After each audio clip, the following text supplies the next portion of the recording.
Era uma tarde quente de sábado em Maputo, e o restaurante mais falado da cidade, situado num rooftop de um dos edifícios mais modernos da zona da Marginal, estava lotado. As reservas tinham sido todas preenchidas desde a véspera.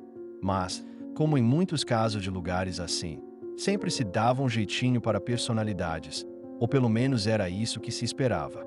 Fred Josias e Dopaz, duas figuras reconhecidas no meio artístico moçambicano, decidiram aparecer sem alarde. Chegaram de forma simples, num carro discreto, sem segurança nem câmeras, trajando roupas casuais, mas elegantes. A intenção era apenas desfrutar de uma refeição tranquila e discutir alguns projetos de colaboração que estavam em carteira. Ao entrarem no restaurante, foram recebidos com olhares apáticos pelos recepcionistas. Um dos funcionários, sem sequer levantar bem os olhos, disse com um tom seco: "Boa tarde. Tem reserva?" Fred respondeu com simpatia: "Boa tarde. Infelizmente não. Mas gostaríamos de saber se conseguem encaixar-nos numa mesa. Estamos só nós dois." O funcionário lançou um olhar para o outro colega e depois voltou a encarar Fred Dopaz, desta vez com um sorriso irônico. "Infelizmente estamos cheios. Só com reserva antecipada. E mesmo assim, já temos lista de espera." Dopaz levantou as sobrancelhas, surpreso, mas manteve o silêncio. O que os dois não esperavam era a maneira como o tom do atendimento mudaria rapidamente. Dois clientes que chegaram minutos depois, vestidos com roupas visivelmente de marca e falando com sotaque europeu, foram recebidos com cortesia e imediatamente encaminhados a uma mesa privilegiada com vista para o mar. Fred e Dopaz assistiram à cena sem dizer uma palavra. Era evidente que não era apenas uma questão de reservas, mas sim de julgamento pela aparência. Alguns clientes na sala começaram a reconhecer Fred, murmurando e apontando discretamente. Um grupo de jovens, sentados num canto, até tentou tirar selfies às escondidas. Mas a gerência do restaurante parecia determinada a tratá-los como se fossem apenas mais dois qualquer. Após cerca de 10 minutos em pé, aguardando que alguém se dignasse a atendê-los com um mínimo de respeito, Fred olhou para Dopaz e disse calmamente: "Vamos sair. Este lugar vai nos ver de outra forma ainda hoje." Dopaz assentiu com um leve sorriso, e os dois saíram sem fazer escândalo, sem levantar a voz, mas com a dignidade intacta. O sol ainda estava alto, e ninguém ali fazia ideia do que viria a seguir. Mal sabiam os funcionários que tinham acabado de virar protagonistas da maior lição de humildade que aquele restaurante já tinha visto. E tudo aquilo que começou com desprezo, dentro de poucas horas, se transformaria num acontecimento que faria história naquela casa e deixaria muita gente a engolir seco. O céu começava a tingir-se de tons laranja e dourado quando, por volta das 19 horas, os mesmos funcionários do restaurante ouviram o som de motores potentes se aproximando. Dois veículos luxuosos estacionaram à porta. Da primeira viatura saiu um assessor de comunicação, e da segunda, Fred Josias e Dopaz, agora vestidos com fatos impecáveis, perfumados e com outro tipo de presença.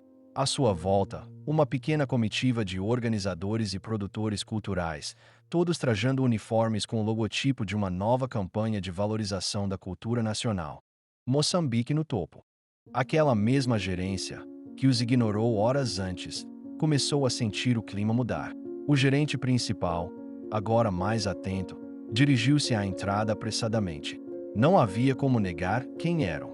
Os fotógrafos que aguardavam lá fora disparavam flashes sem parar. Jornalistas de duas estações locais faziam directos no Facebook e Instagram, enquanto os internautas já enchiam as caixas de comentários a tentar entender o que se passava. Ao entrarem, Fred e Dopaz foram recebidos com um tapete vermelho improvisado e aplausos dos presentes. O restaurante havia sido reservado, naquela noite, para o lançamento do novo projeto que unia gastronomia, música e identidade moçambicana, e os dois eram os anfitriões do evento. Não eram apenas convidados, eram os organizadores e financiadores principais. Quando subiram ao palco montado no meio do salão, com iluminação profissional e som de alta qualidade, o público presente ficou boquiaberto. Fred pegou no microfone e disse: "Hoje à tarde estivemos aqui, mas não fomos vistos. Só porque viemos como pessoas normais, como qualquer moçambicano que quer comer, conversar e desfrutar de um bom ambiente. Mas aprendemos algo. Há quem só veja valor em ti quando brilhas. Esquecem-se que o verdadeiro valor não está na roupa, nem no carro que se conduz. Dopaz complementou. Esta noite, queremos mostrar que o respeito é básico. Não precisa de currículo, nem de fama. Todos merecem ser tratados com dignidade. Após esse momento, foi servida uma refeição especial preparada por chefes locais, ao som de música ao vivo misturando ritmos tradicionais e beats modernos, onde Dopaz assumiu o palco, com Fred a interagir com o público de forma descontraída. A atmosfera era de celebração. Muitos dos funcionários que os haviam ignorado agora tentavam agradar, com sorrisos nervosos e elogios vazios. Um dos jovens que tinha feito pouco caso antes aproximou-se com voz trêmula e pediu desculpas. Fred apenas respondeu: "Estamos aqui para transformar, não para humilhar. Que isso te sirva de lição." E sorriu, deixando claro que grandeza também é saber perdoar. A noite terminou com brindes, câmeras capturando cada momento. Mais importante, uma mudança visível na postura de todos os presentes. O restaurante que tentou excluí-los foi marcado como o palco de uma das maiores viradas públicas do ano. E quem viu tudo, entendeu de uma vez por todas. Nunca subestime alguém que carrega talento e verdade. Porque, às vezes, quem hoje é ignorado, amanhã pode ser o dono da festa.